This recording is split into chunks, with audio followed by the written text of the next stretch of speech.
What's up, everybody? I'm Chris Rickenbaugh, and this is Bear Sports News. We're going to be doing a recap of sports events from LR Athletics. In this week's lineup, we're starting off with volleyball, heading into men's and women's soccer, and capping it all off with football. It's going to be a great show, so stick around, and AB and Cayman will be up right after this.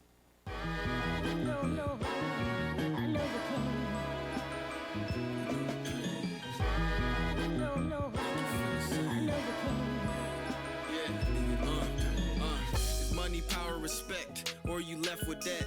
You bet your life on it, the truth you will never get. It's a cold world that's written by the Iceman. Think twice, man, before you go and cop some ice, man. They say you can't blame nobody for their ignorance. Mentality is foreign, and I ain't talking immigrants. I'm getting different paper now, and it's called knowledge. Had to acknowledge that brilliance always don't come from college. It depends on the degrees and on the different angles, especially if you're darker. All right, everybody, for those that don't know, I'm Anthony Brown, and this is Cayman Maddox, but let's not waste any time, get straight into the volleyball stuff. All right, so we had 3 home games last week for your Lady Bears, and last Tuesday, September 10th, it kicked it off with a victory 3-1 against Catawba Indians, led by an outstanding performance from Emily Jordan, straight out of Winter Park, Florida, with 11 kills in 3 sets out of the 4. Unfortunately, 3 days later, despite 22 digs from sophomore Ashley Hawkins, your Lady Bears fell to the Queens Royals 1-3. But to wrap up a 3-game home stretch, Sunday the 15th, your Bears left you with an amazing game and an amazing feeling after a 5-set game against Lincoln Memorial, winning 3-2 behind junior Taylor Prall's amazing, not only team leading, but career high scoring 23 kills in the victory. Big time performance from a big time player. So next, let's take it out to the pitch and talk about the men's soccer team. All right, and a little bit shaky start for them as last Thursday they fell to Nova Southeastern 3-0 despite outshooting them. But were able to bounce back Saturday night as they knocked off Barry University, who was last year's national champs, by a score of 1-0 thanks to a great goal by Eric Miller in front of a huge crowd at the Brent Sports Complex. Yeah, the place was jumping Saturday night for both the men and women. Yes, the atmosphere was amazing in there, but while we're on the subject, go ahead and tell me about the women's soccer team. Yes, so your Lady Bears kept the energy rolling last week with 2 wins. They started it all off by beating Limestone 3-0. Goals from Axa, Hannah, and Abby led the Bears on that fantastic night. Keep it going to Saturday. They got their toughest test of the season. The Bears were down at halftime for the first time this year, but thanks to 2 big-time goals in the second half, one in the 62nd minute from Judith, and the second one, which ultimately ended up being the winner in the 74th minute from Neve, moved the Bears to 4-0 on the season.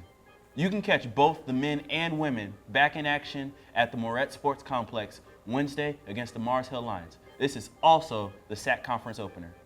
And last but not least, let's go ahead and see what's going on down between the bricks. Yes, so last week after just a complete beatdown of St. Augustine, the Bears traveled up the road to Virginia Union for their Week 2 matchup. The Panthers gave a better fight, but the Bears still prevailed 28-11. Grayson Willingham threw for 131 yards with 1 touchdown. Derek Young had himself a day. 3 touchdowns, 2 rushing, 1 receiving.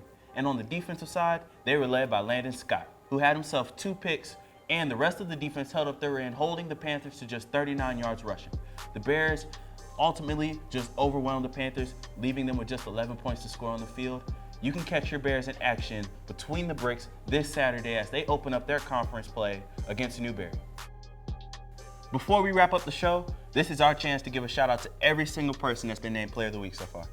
And we're going to start with Taylor Prall, back-to-back SAC Conference Player of the Week. And then my man Josh Atkins, Runner of the Week for the cross-country team. Congratulations, both of y'all. Keep it going outside. We had Hannah Van Eerden in the very first week of the season get named Offensive Player of the Week. And last week, for his 2-pick performance against Virginia Union, Landon Scott was named Defensive Player of the Week. Congratulations to everybody. All y'all balled out. Before we end, give a shout out to whoever you want to shout out. I'm going to shout out to a former Bear, once a Bear, always a Bear, my man Justin Dean, out with the Rome Braves Single A organization, Player of the Year. Congratulations, my guy. And I want to give a shout out to women's soccer head coach Gary Higgins. Last week, your 3-0 win against Limestone was the 50th of your career. Congratulations, and thanks for being an impact on and off the pitch. But that's enough from us. Thank you for watching. Hope you enjoyed the show. Next week, we'll be back to recap more of the events that go on on the campus at Lenore Ryan. Peace.